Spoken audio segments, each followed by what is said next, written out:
We're getting you the first visuals of the PTI Central Parliamentary Board held earlier today, chaired by Imran Khan. Remember, the political crisis is unraveling in Pakistan in the backdrop of the no-confidence motion that was denied to be tabled in the National Assembly day before yesterday, in fact, where the Speaker had stated that this is a foreign hand, which is why a Pakistan government will not be the puppet of a foreign conspiracy as well.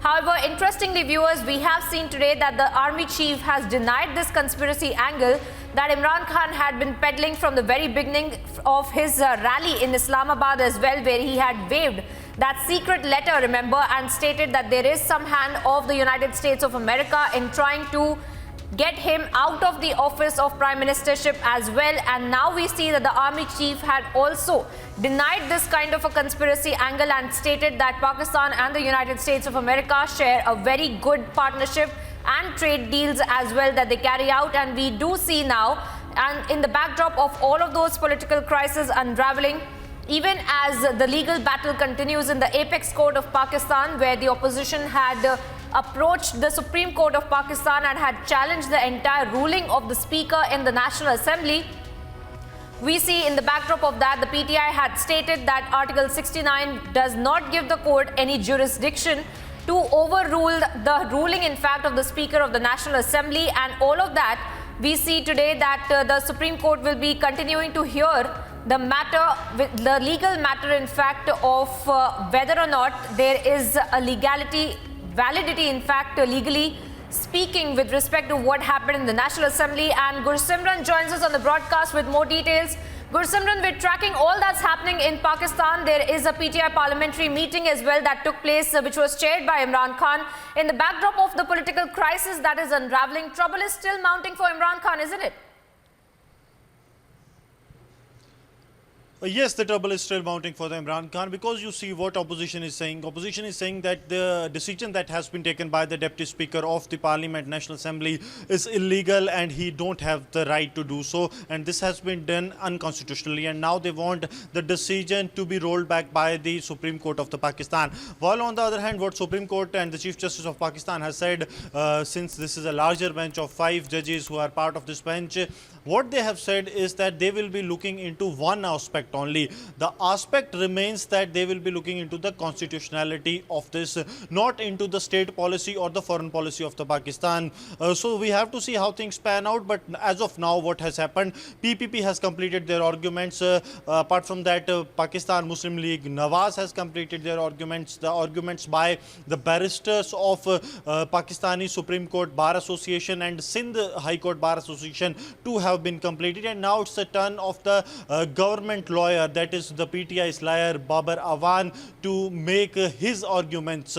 But what he has requested the court is to adjourn the assembly for adjourn the hearing for tomorrow, so that he can make detailed argument. What he has said, that he will be taking time in Oz to make the detailed argument. So what the government is doing as of now, they are trying to get the time, they are trying to buy the time as much as they can, because tomorrow all the focus will be on the Punjab Assembly, where the voting is to be held. But what the Advocate General has told the Chief Justice of Pakistan, that the hearing, that the assembly session will begin at 11:30 a.m. Pakistani Standard Time tomorrow. But first they have to elect the Speaker, while the opposition led by Hamza Sharif is alleging that the Deputy Speaker is planning to suspend 40 MPs of the Punjab Assembly, so that the opposition cannot have the exact number to prove their majority, and Parvez Ilahi will be able to form the government. So this is the kind of crisis which Pakistan is going through, and the Supreme Court is having a threadbare discussion on each and every matter.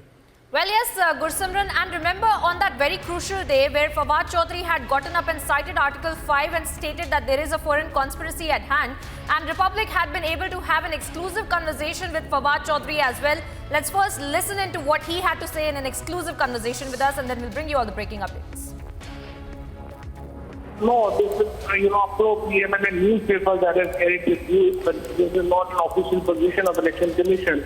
Also, you will understand that, like in India, where you have a permanent election commission, in Pakistan we have permanent election commission whose function is only to hold elections.